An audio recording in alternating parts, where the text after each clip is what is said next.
You think you're making progress. You think you've left it all behind, the pain, the patterns, the people who couldn't love you right. But then, it happens again. Different face, same wound. Different job, same emptiness. Different choice, same regret. And in those quiet moments of confusion, you ask yourself, why do I keep ending up here? Freud had an answer for that, but it wasn't easy to hear. He called it the repetition compulsion, the tendency of the human psyche to unconsciously reenact past traumas, not to suffer them again, but to try and resolve them. To Freud, you don't just remember pain, you relive it, over and over, hoping this time the outcome will change, that this time you'll win the love you were denied, that this time you'll fix the story you couldn't fix before. But life isn't theater, and the people in front of you aren't stand-ins for your past. They're just people. And if you don't see them clearly, you'll use them as mirrors for a ghost that no longer exists except inside you.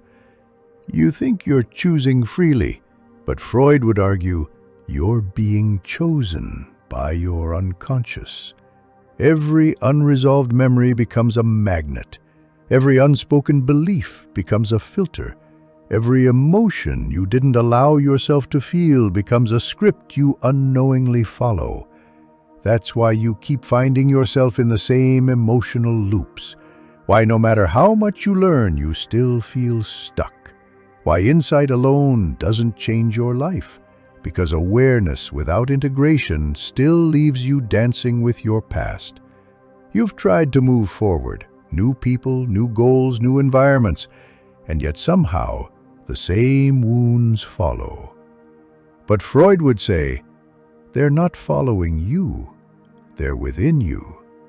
You don't escape a pattern by running. You escape by turning around and finally asking, why do I need this pain to feel familiar? Because sometimes the past is more than memory.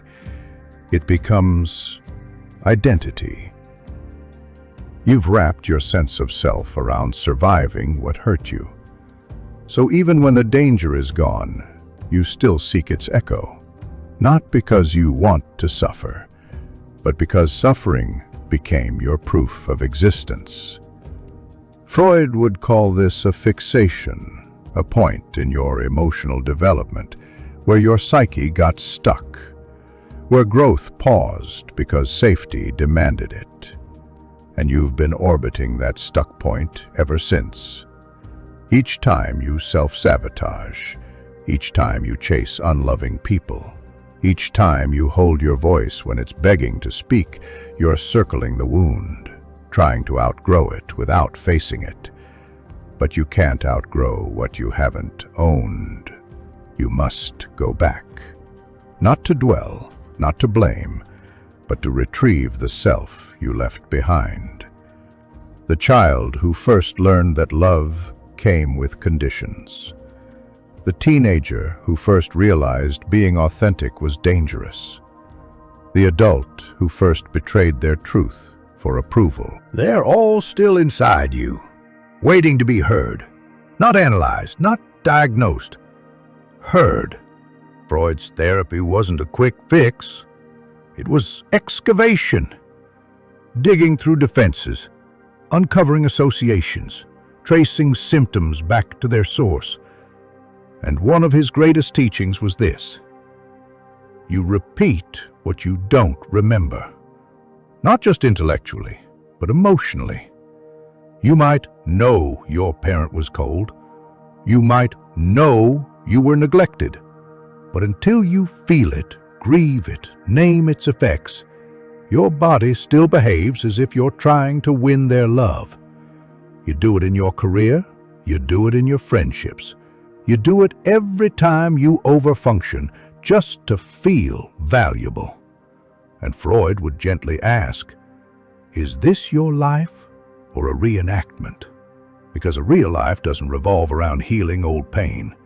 A real life is created when you release the need to resolve what cannot be changed. That's where the compulsion ends.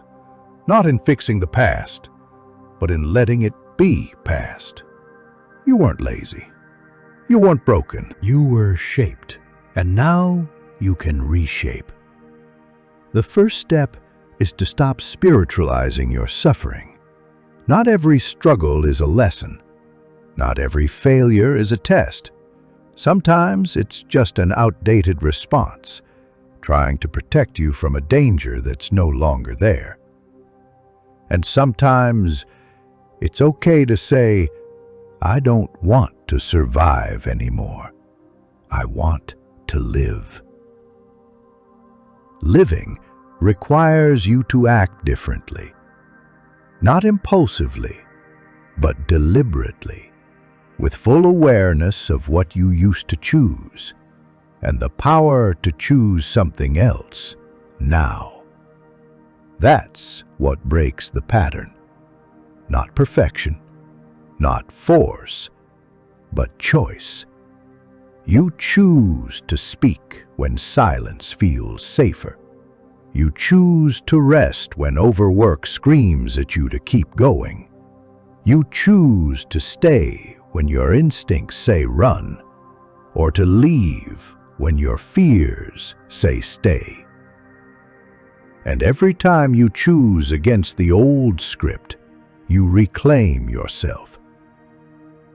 Freud believed the unconscious drives us, but he also believed it could be brought to light through words, through relationship, through reflection. You don't have to go it alone. In fact, most of these patterns can't be healed in isolation because they were formed in relationship. You were wounded in connection. You must heal in connection. With people who can sit with your mess without trying to fix you. With people who see your patterns and don't punish you for them. With people who can say, I see your past, but I'm here for your future. Because while Freud emphasized introspection, he also knew the power of the therapeutic relationship. The power of being known in the places you once hid. And that's what finally breaks the compulsion, being seen without having to repeat the pain to be seen. When you can cry without apologizing, when you can be angry without being abandoned, when you can fail without feeling worthless, you start to write a new script, one where love isn't conditional, one where safety doesn't mean silence, one where your worth is not tied to usefulness or performance. And that script doesn't come from the past, it comes from now. From the part of you finally waking up and asking, what if I don't need to fix that pain anymore? What if I'm already enough?